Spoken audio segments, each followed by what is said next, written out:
আমার ভাই ও বোনেরা, আমরা কতবার বাধ্য হই, কিন্তু এখনো সংগ্রাম করি। ভয় আমাদের খ্রিস্টকে চিনতে বাধা দেয় কতবার। আজকের সুষমাচারে শিষ্যরা নৌকায় বিপরীত বাতাসের বিরুদ্ধে দাঁড় করানোর জন্য চাপ দিচ্ছেন। এখন রাতের সবচেয়ে অন্ধকার সময়। তাদের দেহ ক্লান্ত, তাদের হৃদয় ভীত, এবং তবুও তারা ঠিক সেখানেই আছে যেখানে যিশু তাদের থাকতে বলেছিলেন। সেন্ট মার্কো আমাদের বলেন, যিশু তাদের নৌকায় উঠতে বাধ্য করেছিলেন। এটি তাদের পছন্দ ছিল না, এটি ছিল আনুগত্য, তাদের সংগ্রাম অবাধ্যতা নয়। এটি আনুগত্য, কষ্টের মধ্য দিয়ে বেঁচে থাকা। যিশু যখন তাদের কাছে আসেন, জলের উপর দিয়ে হেঁটে, তারা তাঁকে চিনতে পারে না। তারা মনে করে তিনি একজন ভূত এবং ভয়ে চিৎকার করে, বিশ্বাসক্রান্ত হলে ভয়ে প্রবেশ করে। এরা অবিশ্বাসী মানুষ নয়, কিন্তু ক্লান্ত বিশ্বাসে। ভয়ে ঝড়কে অস্বীকার করে না।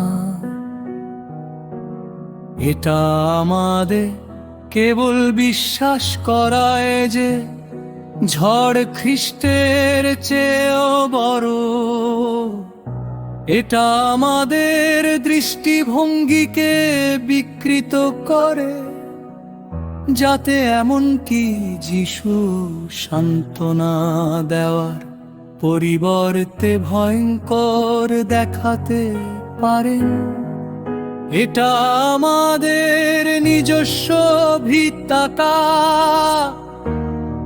আমরা খ্রিস্টকে অনুসরণ করার চেষ্টা করি, আমরা প্রার্থনা করি, আমরা প্রার্থনায় আসি, আমরা সঠিকভাবে জীবন যাপন করার চেষ্টা করি, এবং তবুও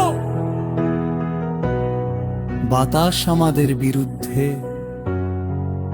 এখানে আমরা আভিলার সেন্ট তেরেসার অভিজ্ঞতার কথা মনে করি। নতুন কারমেলাইট কনভেন্টে ভ্রমণ করার সময় খ্রিস্ট যা বলেছিলেন ঠিক তাই করছেন। তার গাড়ি কর্দমাক্ত রাস্তায় উল্টে গেছে।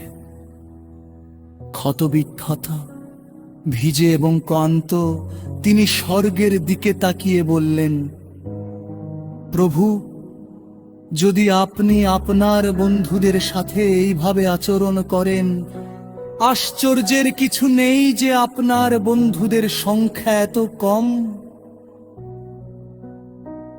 তিনি তার মিশন ত্যাগ করেননি। তিনি আবার গাড়িতে উঠেছিলেন এবং যাত্রা চালিয়ে যান। তার জীবন আমাদের এই সুষমাচারের সত্য শেখায়। আনুগত্য আমাদের ঝড় থেকে রেহাই দেয় না, কিন্তু খ্রিস্টের বন্ধুত্ব এর মধ্যেই পাওয়া যায়। চার্চ ফাদাররা আমাদের মনে করিয়ে দেন যে নৌকা হলো চার্চ, যা পৃথিবীর ঝড়ের কবলে পড়ে।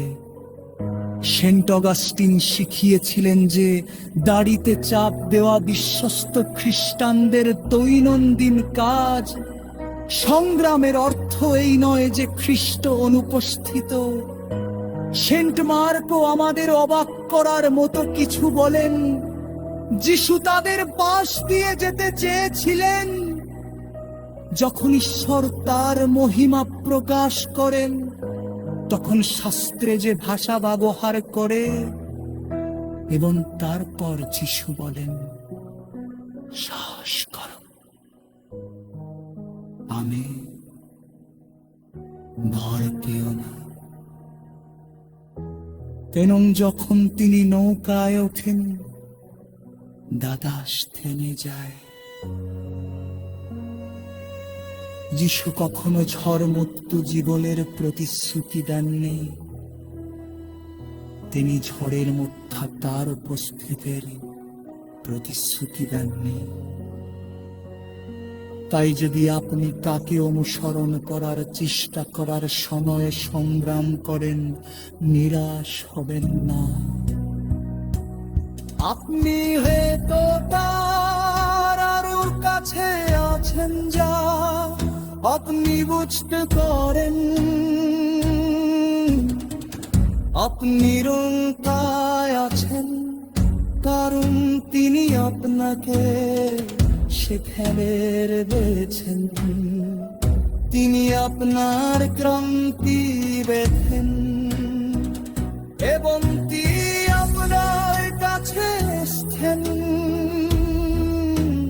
বাবাদের ছড়ার মধ্যে খ্রিস্টকে চিনতে পারা হলো প্রভুতা চালিয়ে যাওয়ার সাহস এবং তার উপস্থিতি সংগ্রামের অনুপস্থিতি নয়। বিশ্বাস আমাদের থাকতে দিন।